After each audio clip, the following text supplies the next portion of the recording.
World War II had come to an end, and the mad reign of Adolf Hitler ended with a bang in a Berlin bunker. With Allied forces closing in, he and his wife Eva Braun took their own lives rather than be captured. As the Allies investigated the remains of the Nazi Empire, they were horrified by what they found: a vast network of forced labor and extermination camps designed to murder millions of Jews, Roma, Catholics, political dissidents, and disabled residents of Germany and the many territories Hitler had conquered.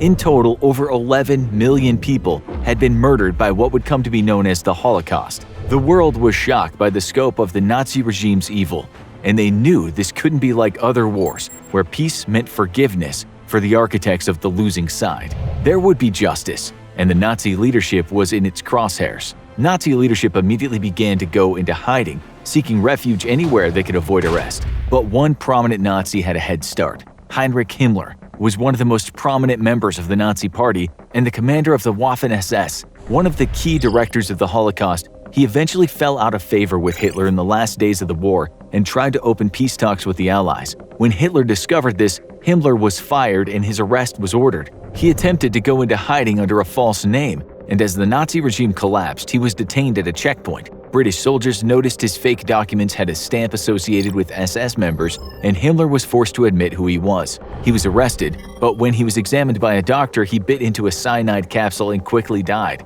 Heinrich Himmler had managed to escape justice just the same as his boss. But there were many more targets out there. The Nuremberg trials were among the biggest post-war tribunals ever held in history, and the Allies moved fast. They were convened only months after the end of the war and ran for almost a year between November 1945 and October 1946. In all, 24 of the biggest political and military leaders of Nazi Germany were put on trial, including Reich Marshal Hermann Göring, the original head of the Gestapo. While Hitler and his brief successor, famous propaganda master Joseph Goebbels, were both dead by suicide, many of these men were among the architects of the military and genocide machine he had built. In total, 13 of these men were hanged for war crimes, while the others were convicted of lesser charges, acquitted, or released due to ill health. Some verdicts, however, caused more controversy than others. Albert Speer was one of Hitler's most trusted allies and Minister of Armaments and War Production. While he wasn't in charge of the death camps personally, he was involved in the department that evicted Jewish residents from their home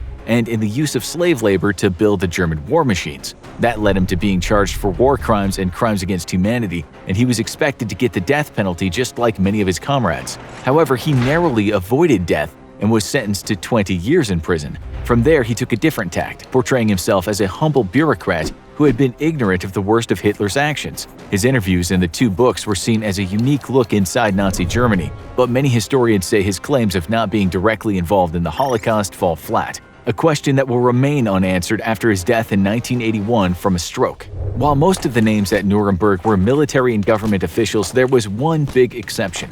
While the name Joseph Goebbels was most associated with the propaganda of Nazi Germany, there was one man who led the way before him. Julius Streicher, a regional leader and legislator, became famous as the publisher of the propaganda newspaper Der Stürmer, which was notorious for its anti-Semitic propaganda. Even before Hitler took power, Streicher's paper was inciting violence against specific Jewish residents of Germany. While Streicher did gain political office under the Nazi regime, he was never a member of Hitler's inner circle and was accused of spreading false accusations against Hermann Göring. He was stripped of party offices in 1940, but that didn't protect him in 1945. He was arrested by Allied soldiers. Despite not being a member of the military, he was charged with inciting genocide for his role in disseminating Nazi propaganda. On October 16, 1946, he met the gallows. The Nuremberg tribunals were over, but the hunt for justice was only beginning.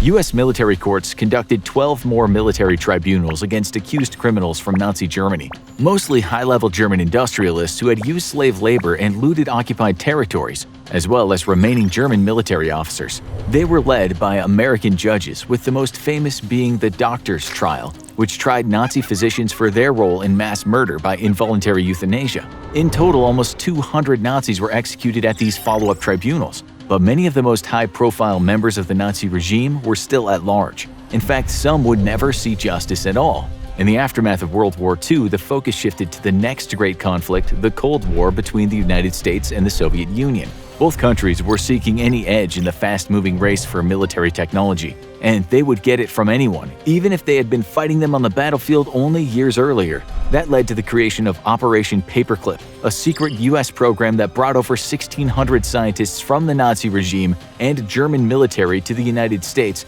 to share all they knew on the Nazis' military technology. The Nazis had gotten very close to the nuclear bomb, being beaten by the U.S. in 1945. And one of the most prominent names in their program was aerospace engineer Werner Von Braun. While he used slave labor for many of his projects and was accused of brutal treatment, he had fallen out of favor with Hitler in the last days of the regime, a common fate when working for the paranoid dictator. But his fortunes were about to change in a big way. Himmler had falsely accused von Braun of being a communist sympathizer trying to sabotage Germany, and he escaped to Britain. But high-ranking Nazi officials managed to obtain von Braun's release by arguing he was indispensable to the war effort. When the Nazis' defeat was imminent, he and his staff surrendered to the Americans, and after a brief detention, he was recruited by the U.S. government. His eventual fate was very different from most Nazi military commanders. He spent decades working for NASA and helped the U.S. develop a ballistic missile program. He received the National Medal of Science in 1975 and died a free man in America, much more known for his science accomplishments rather than his Nazi career. Most of the Nazi architects had their fates determined, but some were still in the wild.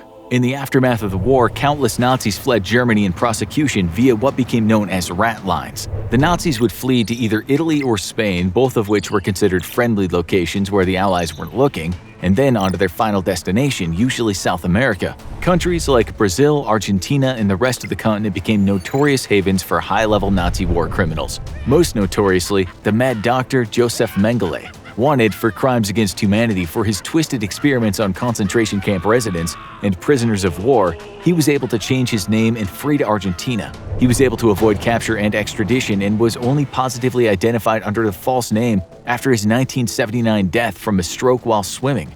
It was getting harder to track down the remaining Nazis, but new hunters were emerging. Simon Wiesenthal was a Jewish man born in Austria-Hungary in 1908, and he and his wife barely survived the Nazi concentration camps. After the war, he collected a list of Nazi war criminals and presented them to American officers. This led to a position with the American Office of Strategic Services, but it soon became clear that the momentum for pursuing Nazi criminals was flagging. Wiesenthal struck out on his own, collecting information on Nazi war criminals and trying to locate them abroad. He became one of the most dogged pursuers of justice for the victims of the Holocaust, founding the Simon Wiesenthal Center to track Nazi war criminals and fight against anti-Semitism. But he was a civilian, and he would need support from governments to root the surviving Nazis out of their hiding places. Fortunately for him, 1948 would bring a major change in the world. In the aftermath of the Holocaust, the desire of the surviving Jewish people for a safe haven grew.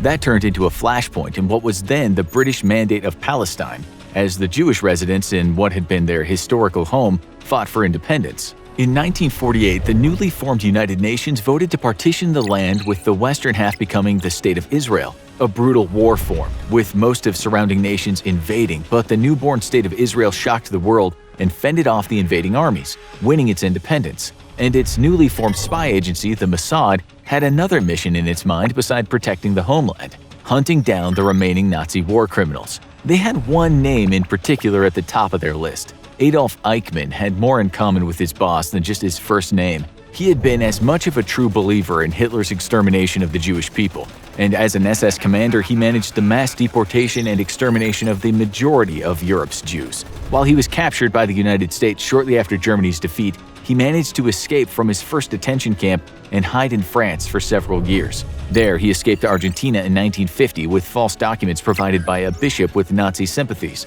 Working as a government contractor, he managed a low profile, but by 1956 he was looking to publish a biography with the help of Nazi journalist Willem Sassen.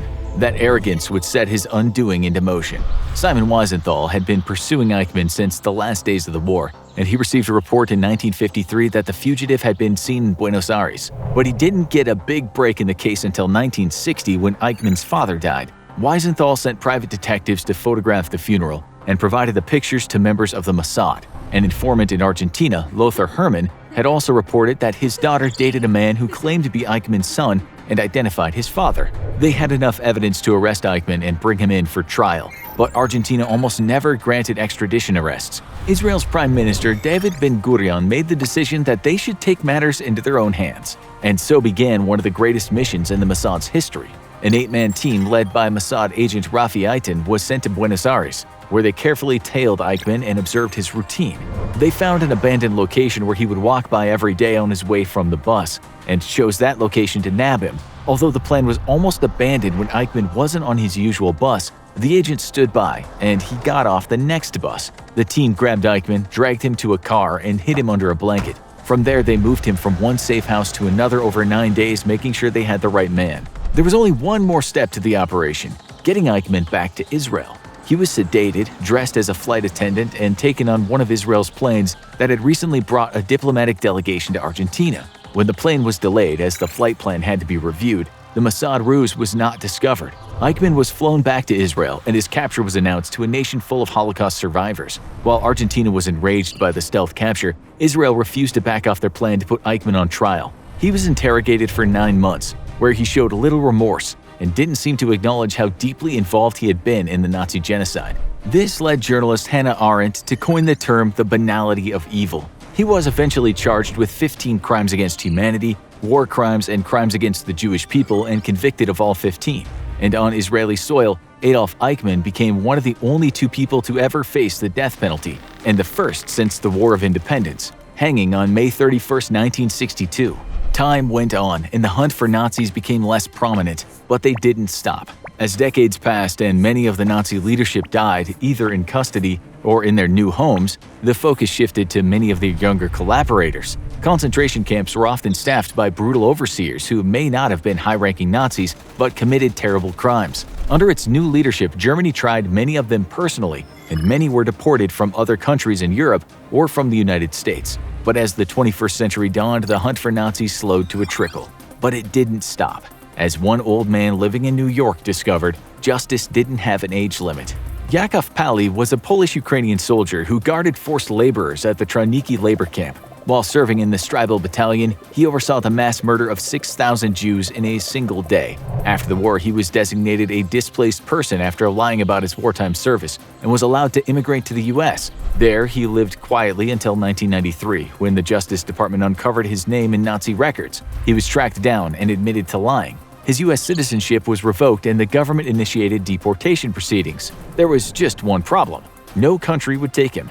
Germany, Poland, and the Ukraine all declined extradition requests, claiming that there was insufficient evidence. Pali was allowed to continue living in his New York apartment, albeit surrounded by constant protesters. The battle to hold him accountable continued until 2018, when Germany agreed to take responsibility for his case, and the 95-year-old war criminal became one of the oldest people ever deported from the United States. Due to his age, he was never put on trial, and he died less than 6 months after his deportation to Germany. Are there any Nazi war criminals still alive out there? Even the youngest soldiers would be in their 90s now. But if any had gotten away with escaping justice until now, the odds are someone is still looking for them. For more of the secrets of the Nazi war machine, check out How Close Did Nazis Come to Creating the Atomic Bomb? Or watch this video instead.